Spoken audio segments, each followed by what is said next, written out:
one common source of hate has turned out to be Muslims. You're a Muslim living in the U.S. How does it feel to be a Muslim in the U.S. at the moment? Well, for me personally, I mean, I'm living in California, so like it's a blue state. I don't really have any sense of discrimination. But as much as we are talking about what Donald Trump rhetoric has done to not just Muslims but other minorities, we should not actually forget or ignore that we in the Arab world and the Muslim world have the same kind of rhetoric. I mean, to be honest, we are afraid that Trump will do to Muslims what many of the majority Muslim countries do to non-Muslims. I mean, there is a hint of racism, a hint of discrimination against Muslims, against other weaker minorities. But we have to admit that we are actually doing the same thing for others. I mean, I've said this many times.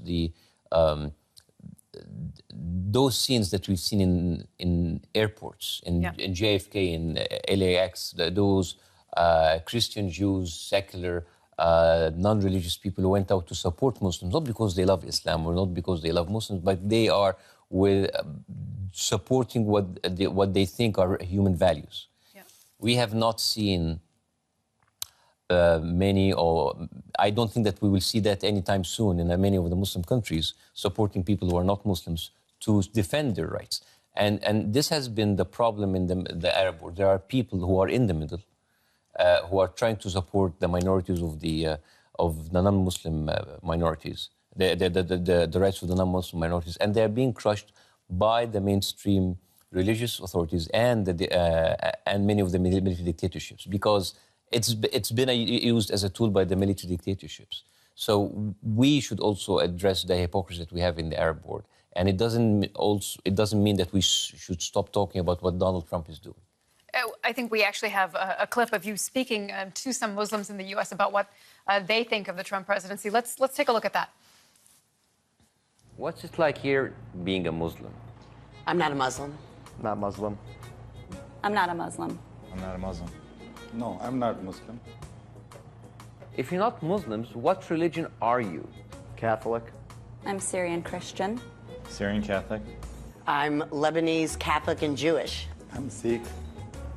Makes sense. So you're not Muslims. I mean, they're only targeting radical Islamist terrorists, right? Not at all. Not at all. What? Why?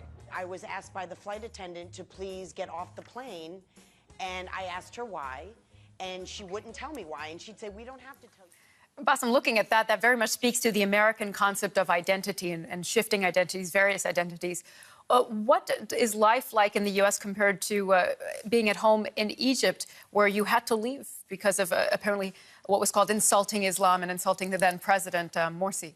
Yeah, but I actually left after that, after I made fun of the people who came after the Muslim Brotherhood. I didn't leave at the time of Morsi, I left after that. But it is the clip that you just showed that shows that, like, you don't really have to be a Muslim, you just have to look different. You know, those people were not Muslims. They were like Catholic, they were Jewish, they were Sikh. But they were, when hate comes, when xenophobia comes, it doesn't look at your ID card. It doesn't look at like how religious you are. You could be called Muhammad and you could not be religious. You could be atheist, or you could be someone who looks like a Middle Eastern, but you could be Jewish. It doesn't matter. Actually, as a matter of fact, one of the very first victims of 9/11 hate crimes, after 9/11 happened, one of the very first victims in New York was a Christian Coptic Egyptian, because he looked Middle Eastern, he looked Arab.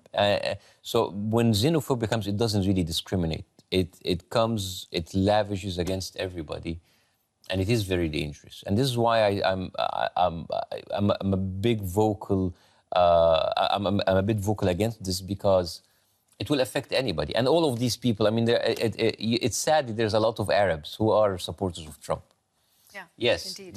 They say, like, yes, show them. And we have seen how that can bite them in the butt. I mean, there was like a family, a Syrian family, that were denied entry in the United States. They voted for Trump. They are Christians. And they were denied entry into the United States because they looked, they sounded, their names were Middle Eastern. Right. It's a very dangerous game to support hate because you think it works well for you, because it doesn't. It's an important message to take away.